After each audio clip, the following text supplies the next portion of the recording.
Hi, my name is Eliot. I'm a Poetry Society Young Critic, and today I'll be reviewing Slide by Mark Pajak, which was shortlisted for a T.S. Eliot Prize in 2022. So Slide is Pajak's debut collection, and what struck me immediately upon my first reading was how many of these poems happen on the precipice of violence.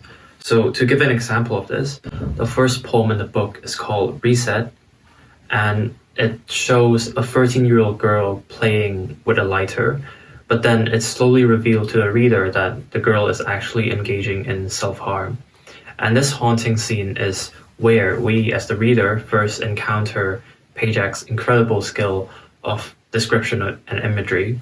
So to give a quote, she holds her breath and plugs in the hot lighter.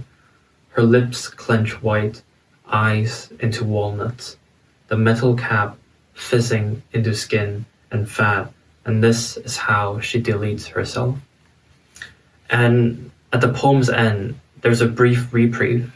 Quote, she opens her eyes for what feels like the first time, lets out the breath taken in by someone else.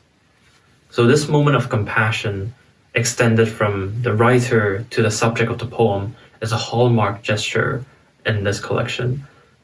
So despite the violence, there is a tenderness in the way the poet sees the world. And I think this is really how Pajak manages to write about uncomfortable matters like these without it feeling overly voyeuristic or malevolent.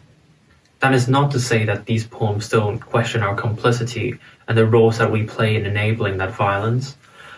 So there are some poems in this book that talk about animals as the subject of human cruelty. In one of these poems called The Knack, we're shown a man who's ready to sledgehammer a cow on its head.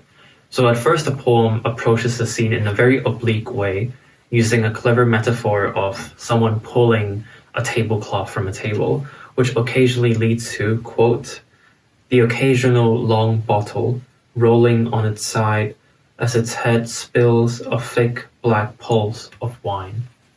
But then we're brought back into the real world where we find ourselves looking straight into the eye of the cow.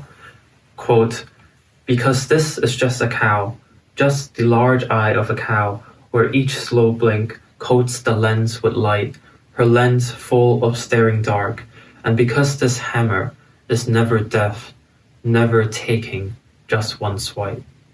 Unlike the accidental spilling of a wine bottle, the cow's slaughter here is premeditated, it's intentional, and by denying the animal a swift death, Pajak also denies the reader of any form of moral comfort that they may want to seek.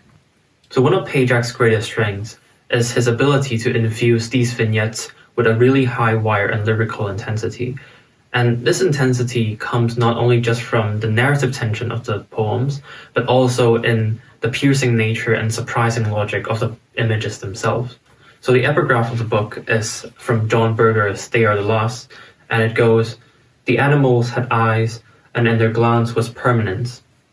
This works almost as a thesis statement of how metaphor operates in Slide, images that elevate the act of seeing and of witnessing, imbuing objects with a story or a life of their own.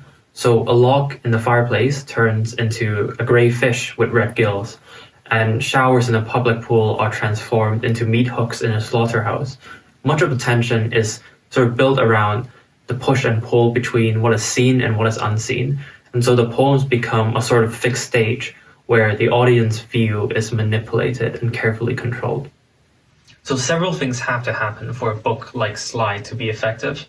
The poet needs to have enough confidence that their images are capable of doing most of the heavy lifting.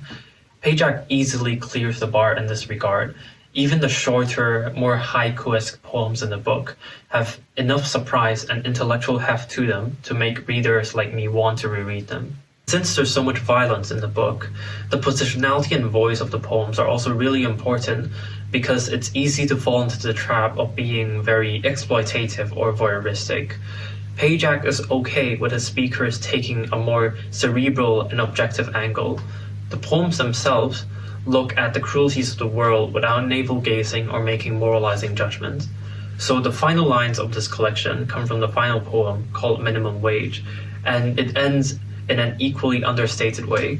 Quote, "I'm stacking plate, thinking how neatly one emptiness fits into the next." This is Pajak as a poet, a humble and cerebral cataloger who refuses to look away.